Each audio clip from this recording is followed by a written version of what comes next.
Bom dia! Olá, gente. Bater mais um papo aqui hoje. E hoje vai ser bacana, hein? Hoje a gente vai bater um papo com a Amanda. A Amanda é psicóloga. Ela tem especialização. Bom, vamos lá. A gente vai. Acho que agora vai. Vamos lá. Bom, acabei de ter um probleminha aqui na minha internet. Mas eu vou indo pelo 4G mesmo aqui. Vamos ver se vai aguentar aqui até o final. Bom dia, gente. Tive aqui um probleminha na internet, mas acho que já deu para consertar. A gente vai bater um papo hoje com uma psicóloga, minha cunhada.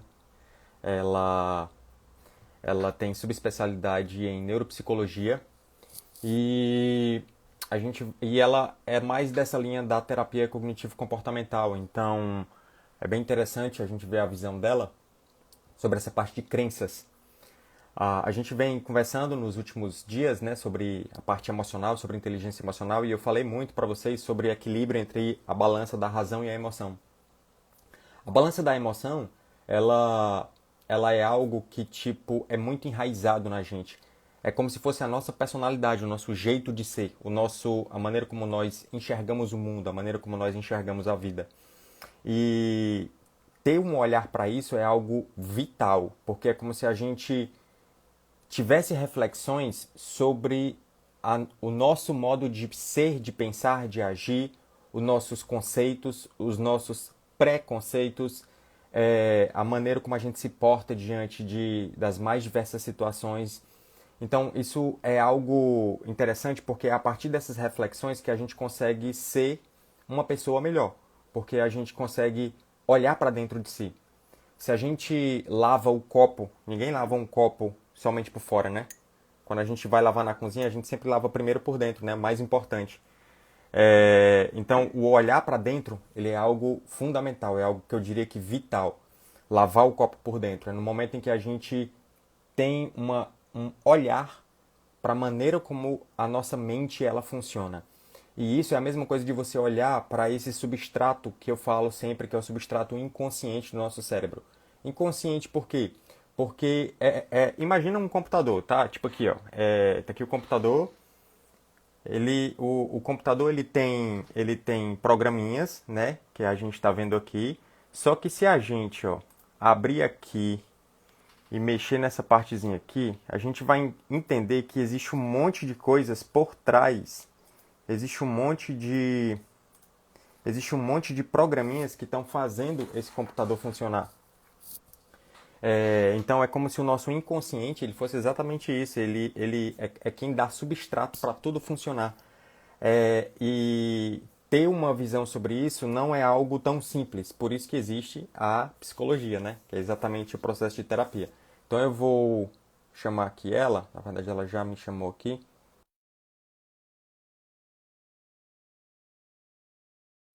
Vamos lá. Deixa eu fechar aqui. Mandinha.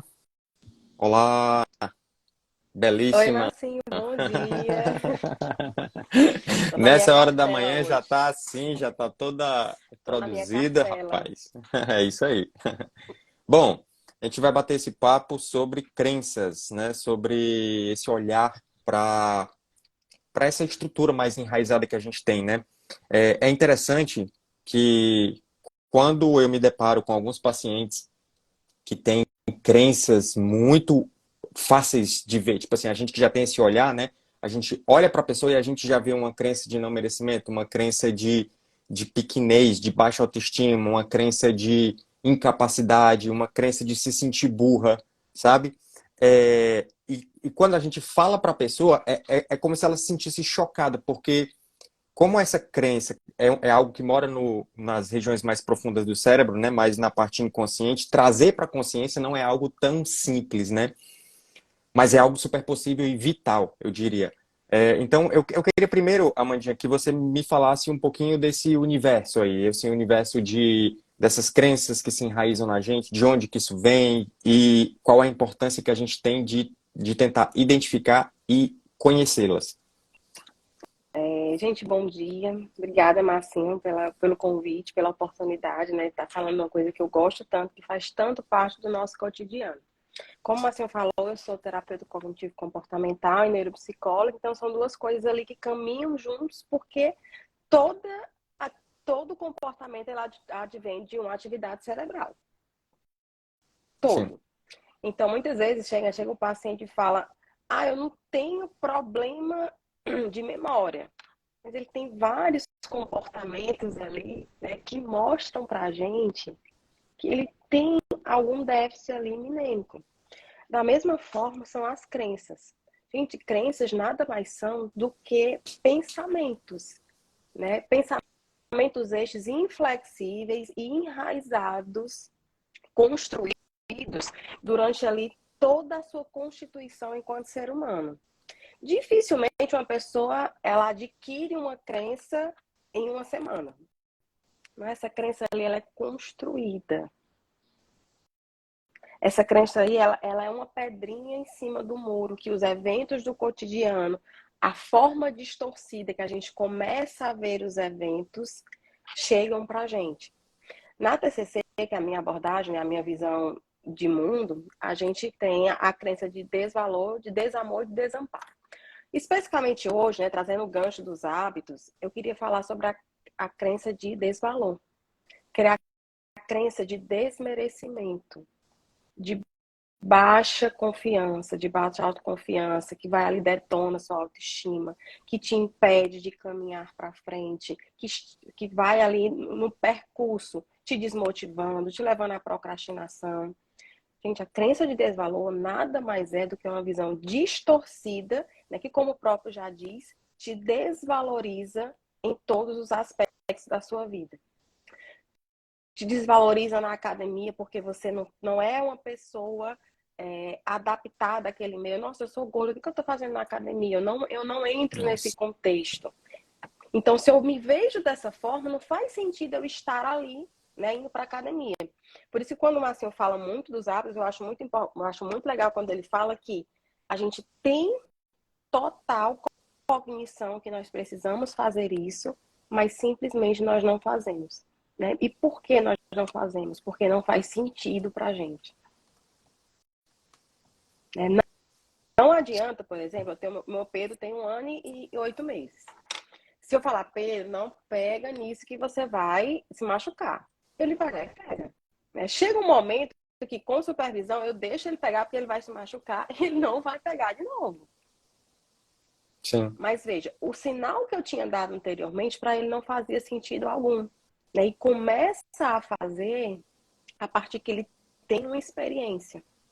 E muitas vezes essa crença ela só começa a ser distorcida quando a gente começa a ter aí experiências exitosas para a gente ter uma memória prévia para estar resgatando. Enquanto isso, não. Por quê? Porque nós temos pensamentos sabotadores, né? O Márcio, ele tem o hábito de acordar 4h30 da manhã, né, para fazer atividade física. Eu acordo nesse horário, mas eu acordo para estudar.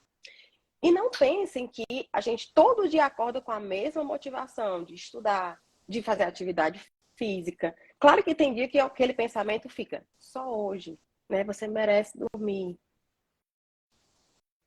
E não é porque nós não tenhamos o hábito de fazer isso. Nós temos, a gente acorda, o nosso relógio biológico desperta. Mas, gente, um hábito construído, embora ele esteja em construção, é diferente de um hábito que você gerou, você nutriu a vida inteira. Né? Esse meu hábito de acordar 4h30 da manhã para estudar, ele nasceu quando eu ingressei no mestrado. Eu não tinha esse hábito. Então, veja, eu passei 36 anos da minha vida acordando, assim, quase na hora ali de trabalhar para dormir mais um pouquinho, Então, essa minha constituição, os meus antigos hábitos, eles puxam a gente constantemente. E a gente tem que entender que os nossos pensamentos sabotadores são pensamentos que, como o próprio nome já diz, ele vai tornar a nossa meta mais difícil. Uhum. Né? Porque ele fica só mais um pouquinho, hoje não tem problema. E sim, tem problema. Né? Porque cada vez que eu não consigo atingir aquela minha meta diária, eu começo a pensar, poxa, eu sou uma pessoa que nunca dá continuidade ao que faz. E isso me desmotiva. E amanhã eu já penso em dar uma esticada ou não mais acordar. Por isso, assim, que quando eu estou em processo terapêutico, né, eu falo muito sobre metas, que a TTC ela fala muito sobre metas, aonde a gente quer chegar, a gente tem um plano Uhum. terapêutico direcionado. E eu sempre friso em faça metas possíveis. A vida de ninguém, ela é modelo para nós. Sim. O corpo de ninguém é modelo para o meu. Eu não posso querer, por exemplo, eu olho e eu acho aquela mulher linda, o corpo dela bonito, e eu não vou parar de treinar enquanto eu não chegar naquele corpo. Devido às constituições corporais, talvez eu nunca chegue. E eu não posso tornar a minha vida frustrada por isso. Eu não posso olhar para a minha vida com um sentimento de derrota e desvalorização, porque eu não cheguei no patamar de outra pessoa, sendo que eu cheguei no meu melhor.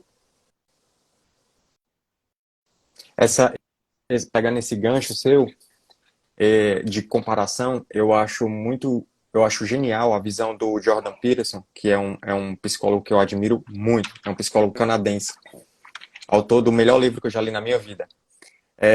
Esse psicólogo tem uma parte que ele fala assim, de você se comparar com você mesmo, só que o você é de ontem. Porque a gente está vivendo numa era onde a hierarquia de dominância, né, a hierarquia de comparação, ela é infinita. Sim, Por melhor que você seja por exemplo, em cozinhar, um chefe de cozinha. Hoje em dia você tem acesso ao Instagram dos chefes de cozinha da França, dos melhores restaurantes. Então, você nunca vai ser igual àquela pessoa. Então, a hierarquia, a pirâmide, ela ficou infinita. Isso para nossa mente é algo que, se você não tiver uma saúde emocional, isso pode te levar para uma ladeira abaixo. Então, quando você foca em você, porque cada história é uma história completamente diferente, né? Tipo, não sim. tem como você comparar uma história com a história de outra pessoa. Quando você foca em você e você se compara com a sua versão de anterior, a versão de ontem, a versão da semana passada, então isso vai fazendo com que seja mais saudável e mais inteligente você fazer essa perspectiva de progressão. Eu achei fantástico, já pegando aqui outro gancho seu, essa analogia que você trouxe com um paciente com Alzheimer. Eu nunca tinha parado para pensar nisso. Tipo, de um paciente com Alzheimer, ele não percebe que a memória dele tá ruim. Para ele tá tudo normal. Para ele, tipo assim, quando o paciente chega, o que é que ele traz aqui? O paciente, não sei. Minha família, minha filha que trouxe aqui, quis que eu vim para cá, não tô sentindo nada. Não tenho uma dor de cabeça, não sinto nada. E aí, quando você vai ver, a cognição tá péssima, tipo, a memória tá horrível. Só que o paciente não vê. É a mesma coisa com as crenças, né? Você não consegue enxergar até que você traga aquilo para a superfície, né? Nas crenças, né? Todas as crenças é sustentada pelo que a gente chama na TCC de distorção cognitiva. Né? Cognitivo é um pensamento e distorcido, ou seja, é um pensamento torto que sustenta ali aquela ideia. Uhum. Se eu começo a pensar, eu não tenho amigos, eu não sou uma pessoa desejada. E aí eu começo a pensar que a fulana não me chamou para o aniversário. Muitas vezes a fulana não me chama para o aniversário porque simplesmente eu entrei naquele meu loop de Uhum. isolamento, né? De distância social, que eu não dou abertura para outra sequer ter um contato comigo. Mas o meu vitimismo de responsabilizar o outro pelo meu problema, né? Ah, não, a fulana não me chama porque ela sempre teve implicância comigo, porque eu sou a gordinha da turma, porque eu sou a feia da turma. Então, responsabilizar o outro pelo meu problema é mais fácil e é mais cômodo. Então, muitas vezes, o paciente não enxerga a crença porque, ao enxergar a crença, o responsabiliza. Sim, sim. Nossa, total sentido. E a autorresponsabilidade, né, ela é uma coisa que ela machuca muito, porque eu deixo de terceirizar a minha responsabilidade, eu vou jogar, em vez de jogar no outro, eu vou trazer para mim. O meu casamento não está bem, hipoteticamente, não é porque o meu marido não me dá atenção. Mas muitas vezes, né, o casal entra nesse distanciamento porque o outro não fala comigo, eu também não falo. Um não faz isso, eu também não faço. Mas a culpa nunca é minha, a culpa é do outro que não me enxerga, que não me valida e que não me valoriza. Então, assim, às vezes a crença é protegida, né? Ali como que o Freud fala das nossas defesas. Né? A Sim, crença fica protegida porque a crença é o meu escudo. sim. E é legal quando você fala isso, porque, tipo assim, é, é, é muito fácil quando a gente tá conversando aqui, mas, tipo, é interessante as pessoas entenderem que nós também temos crenças, né? Eu tenho, você também tem. Tipo, é tanto que é super aconselhável o psicólogo ser o primeiro a fazer terapia para depois ele começar a estar fazendo terapia nas outras pessoas, né? Na verdade, geralmente é um processo concomitante, né? Você está fazendo terapia, sempre está fazendo a sua própria terapia e fazendo a terapia das outras pessoas, porque isso é inerente do ser humano. Sim. É do ser humano E eu isso. É a até maneira, é desconfio a de um nossa paciente. arquitetura, né? E eu até desconfio de um psicólogo que não faz terapia. Né? Quando eu Sim, conheço um colega que fala, não, minha terapia é o meu filho. Gente, meu filho não é minha terapia, meu sim, filho ali é o meu cotidiano. Então não tem como ter terapia. Obviamente, tem coisas terapêuticas, atividade física, um autocuidado, né? Mas sim. a terapia em si, ela é muito mistificada. Já melhorou muito, Acho que é né? assim, sim, já melhorou muito, mas assim, acho que assim como, né, a própria psiquiatria, que ainda é muito estigmatizada, a gente ainda carrega esse fardo, né, de pessoa com transtorno mental. Sendo que muitas vezes, na realidade, os pacientes que eu tenho hoje, eu gosto muito, né, gosto muito de trabalhar com os transtornos de personalidade. Então, assim, são pacientes que têm crenças de desvalor e de desamparo, assim, muito floridas. Né? E o interessante, Marcinha, é que a minha crença, ela nunca está só para mim. A minha crença, ela sempre Sim, transborda para o outro. vai para a próxima geração, né? É porque eu ensino, Uhum. Sim, né? sim, Eu ensino o outro a se comportar da mesma forma, né? Por exemplo, a mãe de vocês. Quando eu cheguei na família, eu via muito Eduardo falar, isso não é bom. Você não, isso aqui. Ele não sabia nem o que era bom, o que era ruim, mas foi ensinado sim, pela mãe de vocês. E também sim, não pensem, gente, que crenças, elas não podem ser positivas. A gente tem crenças positivas. Muitas vezes a gente fala da crença, né? O paciente acaba enxergando a crença como algo muito danoso e não é. A gente tem crenças positivas. Nós, enquanto mães, nós somos muito responsáveis em desenvolver crenças nos nossos filhos de segurança, de amor. Né? Uma criança amada, ela é uma criança que ela desenvolve, que ela tem confiança, porque ela sabe que pode errar, mas ela sabe que tem alguém ali para ajudar no seu erro. você se sente valorizada, né? Sente É diferente de valorizada, sente crescer, validada, sente ouvida. sim. É diferente de crescer em um ambiente bem, é, bem insalubre. Tipo, a gente vê o outro espectro, tipo, no nosso dia a dia que a gente lida com saúde, né? Tipo, você falando aí pra mim, no início você falou pra mim, né? Que é tipo assim, a transmissão de todos os dias você ouvir uma frase da mãe, do pai, e aquilo vai fazendo com que a pessoa acabe acreditando, né? E por isso que o nome acaba sendo crenças. Teve uma vez que aconteceu de uma paciente entrar no meu consultório com a mãe, e no tempinho da consulta, a mãe ela soltou assim uma frase umas 5 vezes durante a consulta, dizendo assim: "Ah, é porque fulaninha é assim mesmo", exaltando um aspecto negativo, um aspecto tipo de ser desleixado, de não seguir as coisas à risca, sabe? Ah, não, fulaninha é assim mesmo. Tipo, ela falou umas 5 vezes e eu observando aquilo e eu percebendo, sim, ela acabou virando aquilo mesmo que você tanto falou, que você tanto torceu para que ela virasse. Porque o fato da mãe sempre dizer, fulano é bagunceiro. Ah, não, fulano é bagunceiro mesmo. A pessoa acaba realmente aprendendo a ser bagunceira, acaba sendo aquilo, sem contar que aquilo acaba transformando a visão de mundo dela em algo que traz um aspecto puxando para o lado do desvalor, né? Porque é um aspecto negativo, né? Sim. Só que a gente essa crença ela pode ser positiva, né?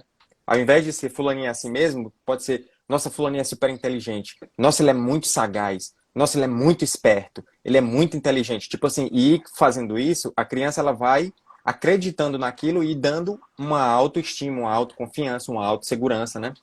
Assim, por isso que, assim, para as minhas pacientes mães, eu sempre falo, reforcem os seus filhos nas pequenas coisas, né? Dê parabéns, diga que ama, pede abraço, né? Porque, assim, existem determinadas fases do neurodesenvolvimento que ele é crucial para a criança não só ter um desenvolvimento motor e cognitivo, mas também para ele ter uma saúde mental. Sim.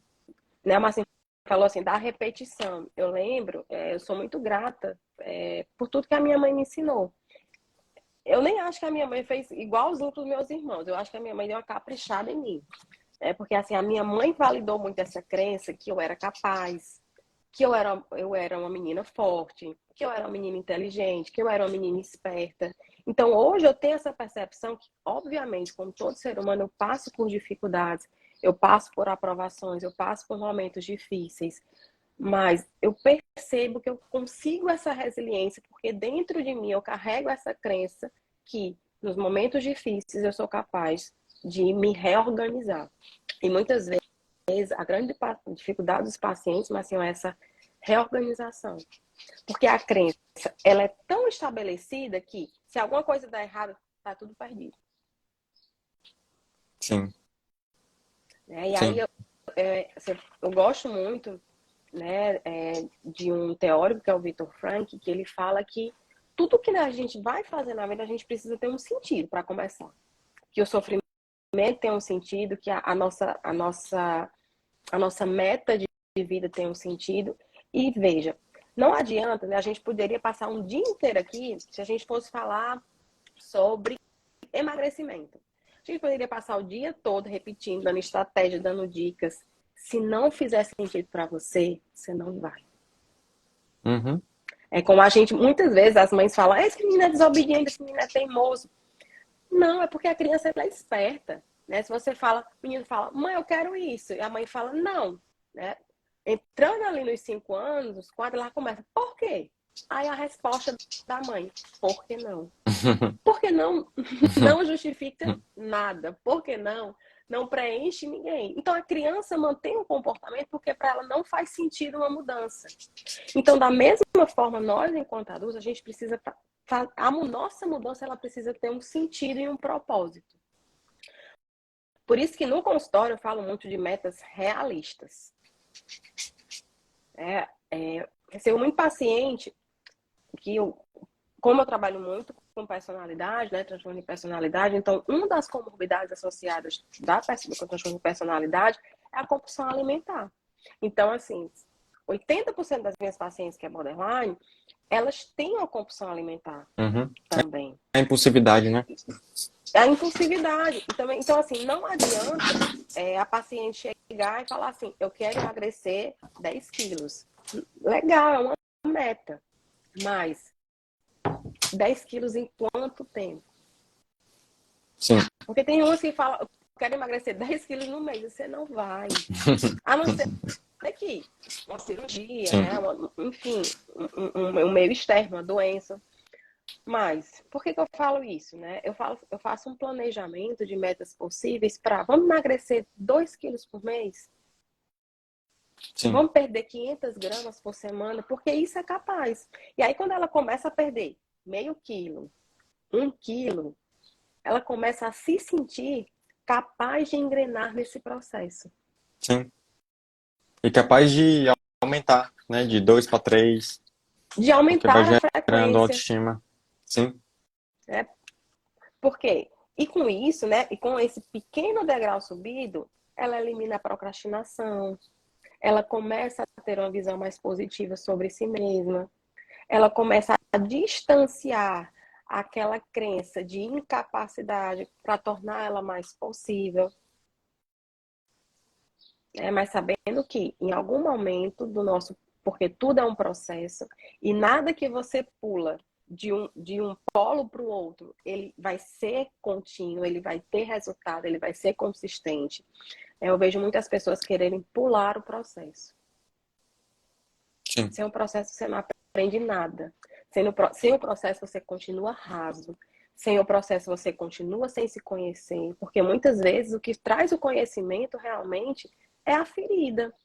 É o que você perde nisso, é o que você abre mão disso. Então, o processo é uma coisa que eu bato muito nessa tecla. A gente não pode abrir mão do processo. Né? Porque o processo é que está ali verdadeiramente quem você é. Legal, legal.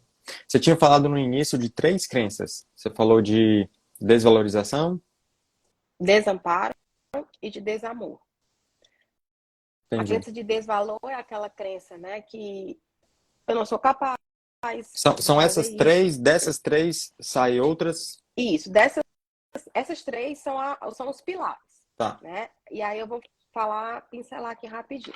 A crença de desvalor foi o que a gente falou aqui durante esse tempo, que é aquela visão de eu não consigo, eu não sou capaz, eu não mereço isso. A crença de tá. Então, desamparo, merecimento, se sentir, ter baixa autoestima, se sentir pequeno, se sentir incapaz, se sentir, não ter, achar que aquilo, não ter merecimento, né? Tudo isso vem dessa crença do desvalor. do desvalor, Perfeito. sim. E aí sai aquele bracinho do vitimismo. Isso, o vitimismo, na realidade, ela é uma distorção cognitiva, né? Como eu falei, Hum, cada crença, a crença está aqui, ó, a crença é a raiz da árvore. Vamos tá. pensar numa árvore. A crença é a raiz da árvore, tá? E aí a gente tem as distorções cognitivas, Sim, sim, entendi. Do pensamento. né? Tá. Isso, porque assim, o pensamento fica distorcido e ele precisa manter esse pensamento, essa crença através do pensamento, Entendi, entendi. né? É Então, como esse se fosse pensamento o discurso, distorcido, né? É a defesa que Freud falava, né? Tipo, é o discurso, é o pensamento, é a lente de contato, né, do mundo, né? A maneira de enxergar o sim, mundo como se o problema sempre estivesse do lado de fora e é difícil começar a se olhar no espelho e ver que o problema, na verdade, está dentro de si, né? Entendi. isso, por exemplo, assim, uma pessoa que agrada muito as pessoas. Uhum, Ela tem essa necessidade de agradar. Muito provavelmente ela é acometida tanto de uma crença de desvalor, né? Ou seja, a pessoa não gosta verdadeiramente de mim, a pessoa gosta das coisas que eu faço por ela. entendi. Mas também ela pode estar acometida, né, com a crença de desamor. A crença de desamor é aquela pessoa que olha para si mesma e pensa assim: ninguém gosta de mim. Hum, Eu acho que você acaba ouvindo muito no consultório pessoas que chegam e falam: não, doutor, eu tô aqui porque você tem família? Tenho. Cadê sua família? Não, eles não gostam de mim. Então, é entendi. essa visão que a pessoa tem de estar, não ser amada por ninguém. E aí a crença de desamparo, ela anda ali pertinho, né? Uhum, Mesmo tendo pessoas, eu sou sozinha, eu não posso contar com ninguém. Mas eu considero, né, a crença principal a crença de desvalor, né? Porque ela é muito mais voltada realmente ali para o eu.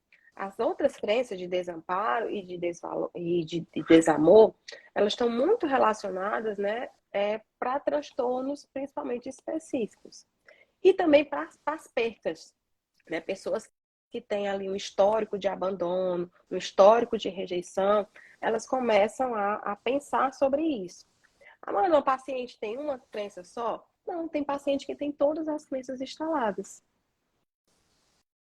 Mas uhum, especificamente, né, eu quis trazer mais essa crença de desvalor, como a gente está falando de hábito, né, o hábito ele tá muito ligado a essa crença de desvalor. Por quê? Para que eu vou começar uma academia se eu sei que eu não sou capaz de continuar? sim. Então eu começo ali a me poldar antes mesmo, quando eu inicio um pensamento novo, eu já vou lá e me poldo. Entendi. Então, a nossa mente, nós somos responsáveis, né, por essa estagnação na nossa vida. as crenças, elas estão muito relacionadas a isso. Legal, legal. A gente tem que aprofundar mais isso aí, hein? A gente vai ter que ter uma sessão 2, hein, Amandinha?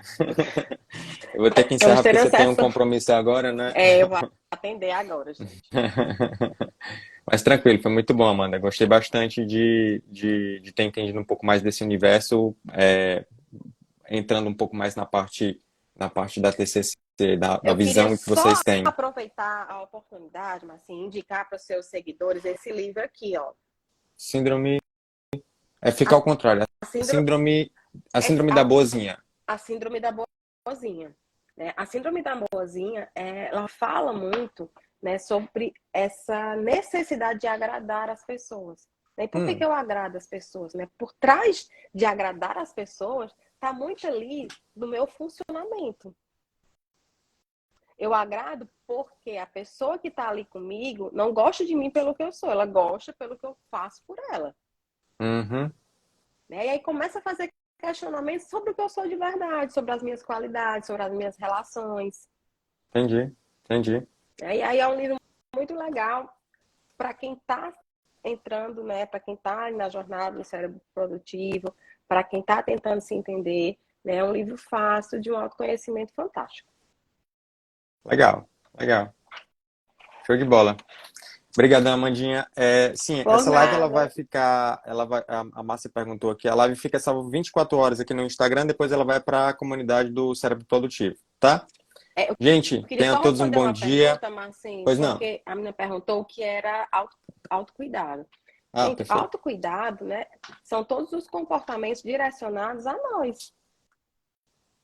É você, e não só apenas cuidados estéticos, mas é Uhum, você ter um tempo para você descansar, é você ler um livro que você gosta, é você assistir um filme que você gosta, mas também envolve, né? É, um dia para fazer sua unha, um dia para uma massagem, um dia de lazer, tá? E aí, com certeza, voltaremos, só precisa me chamar. perfeito. Tchau, tchau, Tchau, gente. Tenham todos tchau. um bom dia. Tchau, tchau.